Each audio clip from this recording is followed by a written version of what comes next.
Okay, so what is going on in the financial world right now? Because honestly, it's telling two completely different stories at the same time. On one side, it looks like absolute chaos. And on the other, a massive kind of silent takeover is happening. So, what's the real story? Let's get into it. So, you open up your newsfeed, and what do you see? Headlines screaming about market chaos, right? $200 million liquidated in just 60 minutes. But then, you look a little closer, and behind the curtain, something totally different is going on. You've got major players like Michael Saylor casually announcing they just picked up another $2 billion worth of Bitcoin. It's a huge contradiction, and understanding it is the key to everything. And that right there, that brings us to what we're calling Wall Street's crypto paradox. You've got this public story everyone's hearing, and then you have what the actual money is doing behind closed doors. And we're going to unpack exactly why that is. This is the big question, isn't it? What is the grand plan that the giants of Wall Street, the JP Morgans, the BlackRocks of the world, what are they seeing? Because let me tell you, they are not dropping billions of dollars based on some daily price chart. No way. They are playing a much, much bigger game, a game that's going to decide how your money works for decades to come. And the answer, believe it or not, comes down to this massive tech shift. The word is tokenization. And this isn't just some buzzy new feature. People are calling this the future of the entire financial system. So what in the world is it?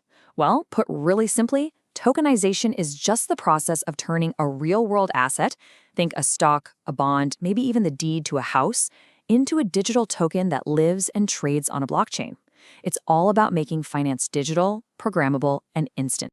And look, to really wrap your head around just how huge this is, we've got to look back in time. Because this shift is being compared to one of the biggest, most fundamental changes to money in the 20th century. This timeline really shows the parallel. Think about it. Back in 1971, the US dollar was cut loose from the gold standard. It became synthetic, backed not by a shiny metal, but by trust in the government. This was a massive opportunity, and Wall Street built the entire modern global financial system on top of it. Well, the argument is that we are living through another 1971 moment right now. The next big move isn't just building on a synthetic dollar. It's about creating a whole new synthetic layer by tokenizing everything. But whenever there's a massive opportunity like this, you know there's going to be a fight. And right now, that fight is raging on a very specific battleground, a piece of this new world called the stablecoin. So, why all the drama over stablecoins? I mean, they're just digital tokens pegged to the dollar, right? Sounds kind of boring. Well, it's because they're the first real working bridge between the old world of finance and the new one. And yeah, the big banks see them as a serious existential threat. Okay, so if you're a big bank, here's what's keeping you up at night. They're terrified that if people can hold digital dollars that earn better rewards, they'll just pull all their money out of regular old bank accounts, a mass exodus. They also argue that this whole system isn't great for creating credit for the wider economy. So what do? They head to Washington and lobby for rules that would, let's be honest, kneecap the competition. But, and this is a big but, the crypto world has a really powerful counterargument. And it all boils down to a super fundamental difference in how your money is actually handled in these two systems. And this table, this right here, is the heart of the whole debate. In the traditional bank, it's what's called a fractional reserve system. They take your deposit, and they are legally allowed to lend most of it out to other people. Now compare that to stablecoins, which are generally required to be 100% reserved.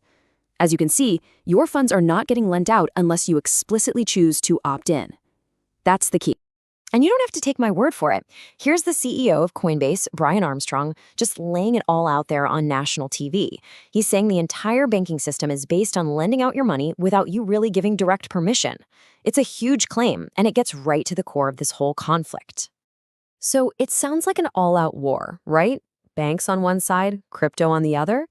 But this is where the story takes a really fascinating twist, because it is not nearly that simple.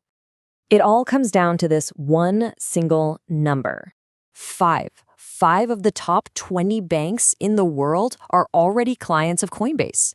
Yeah, the very same company their lobbyists are trying to fight in Washington. So it turns out behind the scenes, this isn't just a collision, it's also a collaboration. So you see what's happening? It's this wild two-faced strategy. The bank's lobbying divisions are in DC, fighting tooth and nail to pass rules that protect their old business models. But at the exact same time, their commercial divisions, the ones that actually make the money, see a massive opportunity and are actively partnering with these crypto companies to build their own systems for the future. It's incredible. Which leaves us with the ultimate question. What's the end game here? Is this a hostile takeover where one system just completely replaces the other? Or are we actually watching this slow, messy, and pretty fascinating merger of Wall Street and crypto into something we've never seen before? The answer to that is going to define the future of your money.